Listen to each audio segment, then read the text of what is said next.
శ్రీగురుభ్యో నమ. హరి ఓం. ఆదిత్యాయ చ సోమాయ మంగళాయ బుధాయ చ గురుశుక్రశనైభ్యస్య రాహువే కేతవే నమ. మనకి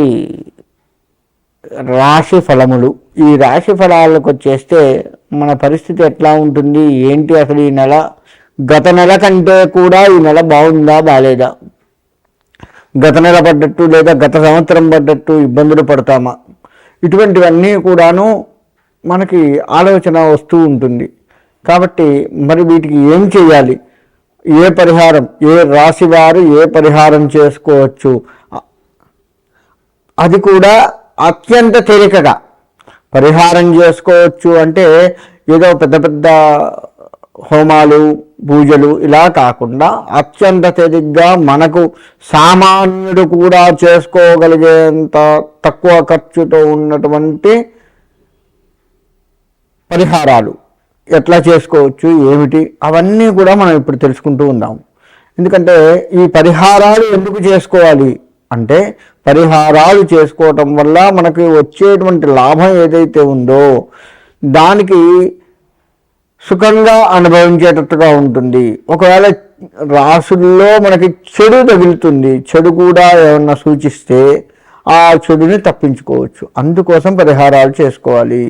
అంతేకాని ఇవన్నీ ఉత్తది, ఇవన్నీ చాదస్తం అని కనుక ఎవ్వరు వదిలిపెట్టినా సరే వారు ఆ కష్టాన్ని అనుభవిస్తూ బాధపడాల్సి వస్తుంది. అలా కాకుండా మనం భగవత్ ప్రీతిగా ఏ రాశి వారు ఆ రాశికి సంబంధించిన పరిహారాలను కనుక చేసుకుంటూ చక్కగా, మనకు ఇప్పుడు ముందే చెప్పుకుంటున్నాం కదా మనము ఎట్లా ఉంటుంది ఏంది అని, సుఖాన్ని వస్తే అక్కడ దాచిపెట్టుకుంటూ, అంటే మనకి ఏదైనా లాభం వచ్చేది ఉందనుకోండి, పైసా లాభం వచ్చేది ఉంటే దాన్ని ఎంతవరకు ఖర్చు పెట్టాలి, ఎంతవరకు దాచిపెట్టుకోవాలి చూసుకుంటూ రాబోయే కష్టానికి ఇవి దోహదపడేటట్లుగా మనము మన జీవితాన్ని బ్యాలెన్స్ చేసుకోవచ్చు అన్నమాట.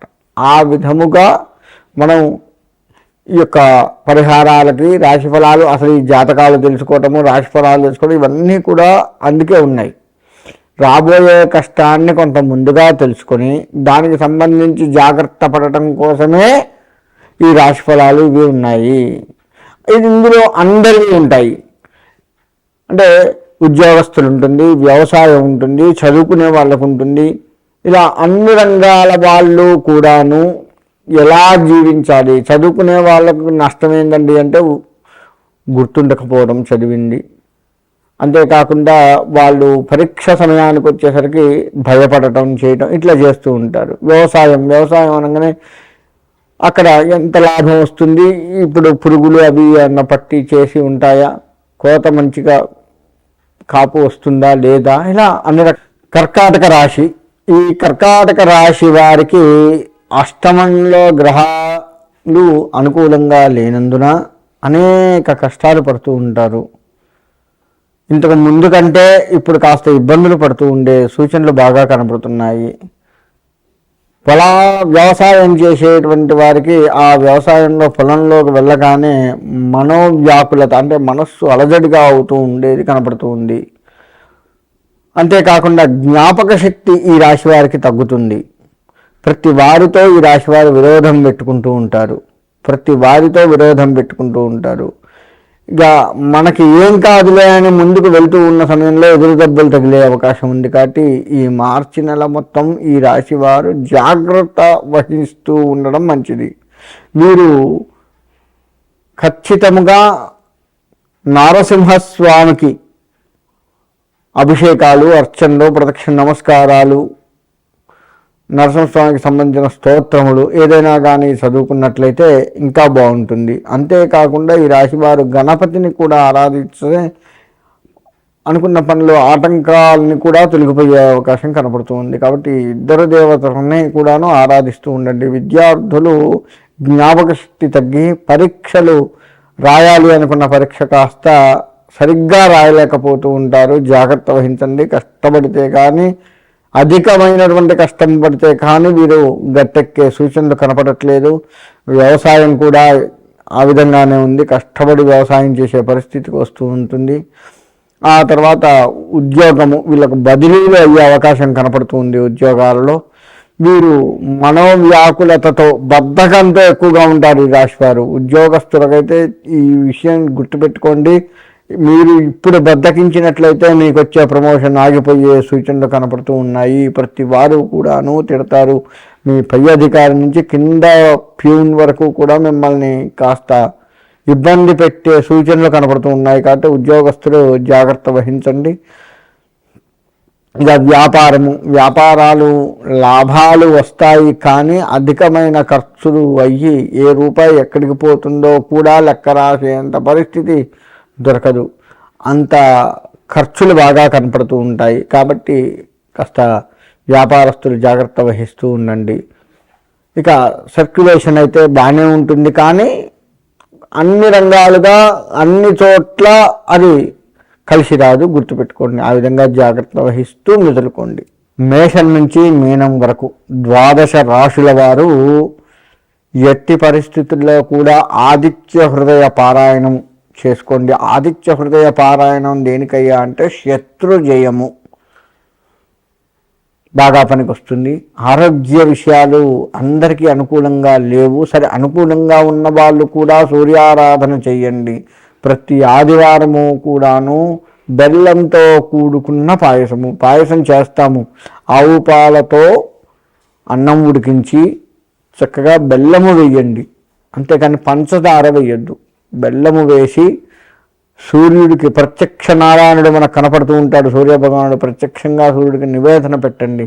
పెట్టి దాన్ని మనం స్వీకరించినట్లయితే బెల్లం పాయసం అలా 4 వారాలు 5 వారాలు ఎన్ని వస్తే అన్ని వారాలు ప్రతి ఆదివారము కూడా తలస్నానం చేసి సూర్యుడికి నమస్కారం చేసుకొని ఆ పాయసాన్ని నివేదించినట్లయితే 12 రాశుల వారికి కూడాను ఆరోగ్యం పట్ల కాస్త అనుకూలంగా ఉండే సూచనలు కనపడుతూ ఉన్నాయి. కాబట్టి నేను చెప్పిన ఈ పరిహారాలు పాటిస్తూ ఉండండి. ఆదిత్యాయ చ సోమాయ మంగళాయ బుధాయ చ గురు శుక్ర శనేభ్యస్య రాహువే కేతవే నమః. ఇది చదువుకుంటూ ప్రతిరోజు కూడాను ఆ నవగ్రహాలకి ప్రదక్షిణ నమస్కారాలు చేయండి. నవగ్రహాలకి చాలామందికి వచ్చేటువంటి సందేహం ఏంటంటే, చేసే పని కూడా ఏంటంటే, నవగ్రహాలకి ఒక 3 చుట్లు ఏమో తిరిగి ఊరుకుంటారు. అలా కాకుండా 27 సార్లు నవగ్రహాలకు ప్రదక్షిణ చేయండి. ఒక్కొక్క గ్రహానికి 3 సార్ల చొప్పున 9 గ్రహాలు ఉన్నాయి. 9 × 3 లెక్క వేసుకోండి, 27 వస్తుంది. 27 ప్రదక్షిణాలు నవగ్రహాలకు చేయండి. అప్పుడే మీరు, ఎందుకంటే అట్లా ఎందుకు చెప్తున్నా అంటే, మనం ఏ దేవత గుడికి వెళ్ళినా గుర్తుపెట్టుకోండి, 3, 5 ఇలా ప్రదక్షిణాలు చేస్తాం. 3 కానీ 5 కానీ 11 కానీ 21 కానీ 41 కానీ 108 కానీ ఇలా పెంచుకుంటూ పోతూ ఉంటాం. కానీ నవగ్రహాల దగ్గరకు వచ్చేసరికి ఓ 3 ప్రదక్షిణాలు చేసి ఊరుకుంటారు, లేదా 9 ప్రదక్షిణాలు చేసి ఊరుకుంటారు. అంటే వాళ్ళకేమో ఒక్కొక్కటే ప్రదక్షిణ చేస్తాము. కనీసంగా 3 చేయండి. ఒక్కొక్క గ్రహానికి 3 వచ్చేటట్లుగా చేయండి. అలా చేసుకున్నట్లయితే ఆ నవగ్రహ అనుగ్రహం కలుగుతూ ఉంటుంది. కాబట్టి ప్రతి వారు కూడా నేను చెప్పినటువంటి ఈ ఆదిత్యాయ చ సోమాయ మంగళాయ బుధాయ చ గురు శుక్రనేభ్యస్య రాహవే కేతవే నమః అనే మంత్రాన్ని చదువుకుంటూ నవగ్రహ ప్రదక్షిణ చేస్తూ, మీరు ఏ దేవాలయానికి వెళ్ళారో ఆ దేవాలయ ప్రధాన దేవత, శివుడి గుడిలో నవగ్రహాలు ఉంటే శివుడికి మనస్ఫూర్తిగా నమస్కారం చేసుకోండి. అమ్మవారి గుడిలో ఉంటే అమ్మవారికి మనస్ఫూర్తిగా, ఆంజనేయ స్వామి అయితే ఆంజనేయ స్వామికి మనస్ఫూర్తిగా, ఇలా ప్రధాన దేవతకు నమస్కారం చేసుకున్న తర్వాత నవగ్రహాలకు నమస్కారం చేసుకొని ప్రదక్షిణాలు చేసుకొని మళ్ళీ ప్రధాన దేవతకు ప్రదక్షిణ నమస్కారాలు చేయండి. ఈ విధంగా చేస్తే చాలా బాగుంటుంది. కాబట్టి 12 రాశులు కూడా మీకు అనుకూలత ఉండాలి అంటే మాత్రం ఈ విధంగా చేసుకోండి. మీకు నవగ్రహ అనుగ్రహం కలిగి సుఖంగా ఉంటారు.